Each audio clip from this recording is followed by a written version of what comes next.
Georgia pulling distribution of the Johnson & Johnson vaccine following a recommendation from the CDC.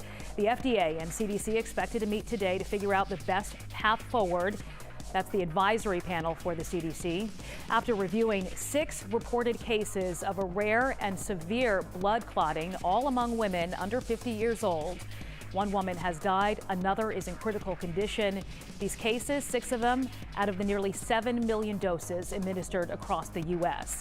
And that is our top story this morning. Georgians scheduled for a shot now having to change some of their plans, and that includes Atlanta Public Schools. Joe Ripley live outside Mercedes-Benz Stadium, where the district was supposed to start vaccinating teachers next week. So, Joe, what's the new plan?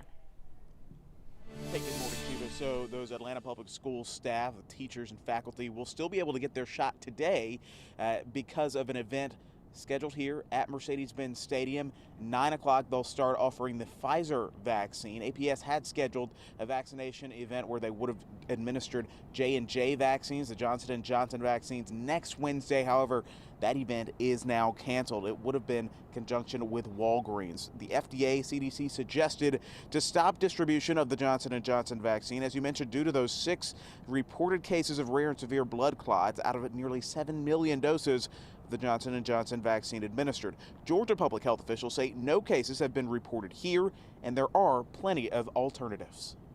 We've asked the health departments to not cancel those appointments, to continue to honor the appointments, but instead of Johnson & Johnson, offer a Moderna and Pfizer vaccine.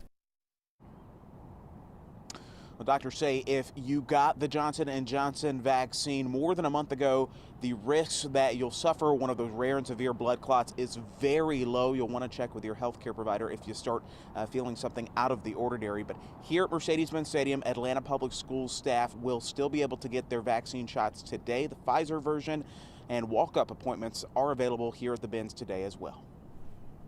Joe, an important update there. Thank you. So what about the people who have already received the J&J vaccine? Francesca Amaker joining us live now with much more on that. And Fran, I know a few of them are concerned, some are not. I was at the gym yesterday. I spoke to a woman whose husband got the J&J vaccine just a couple days ago, and he was immediately looking up, like, what are the symptoms of a blood clot? A lot of people are concerned about this. You know, Governor Brian Kemp also got that same vaccine, so like many of you out there. Now, of course, 11 Alive is where Atlanta speaks. And while none of the severe reactions were reported right here, we still wanted to get people's thoughts. So we spoke with Tiffany Grant Brown, who got the J&J shot and was actually trying to convince her family to get it as well. I was like, oh, this is terrible timing. I'm not going to be able to convince them anymore. For me, as I keep reiterating, that decision was for me to take that vaccine. Yeah, others on social media say this justifies their decision not to get a shot in the first place. And that's something experts are now worried about, that this will lead to more hesitancy around the vaccine. But they say this is the system working, and these actions are out of an abundance of caution. So be sure to let us know what you think on the 11 Alive Facebook page. Chime in right now. And coming up at 6:45, we are bringing in our medical correspondent, Dr. Sujatha Reddy, to address some of your questions and your concerns. Sheba?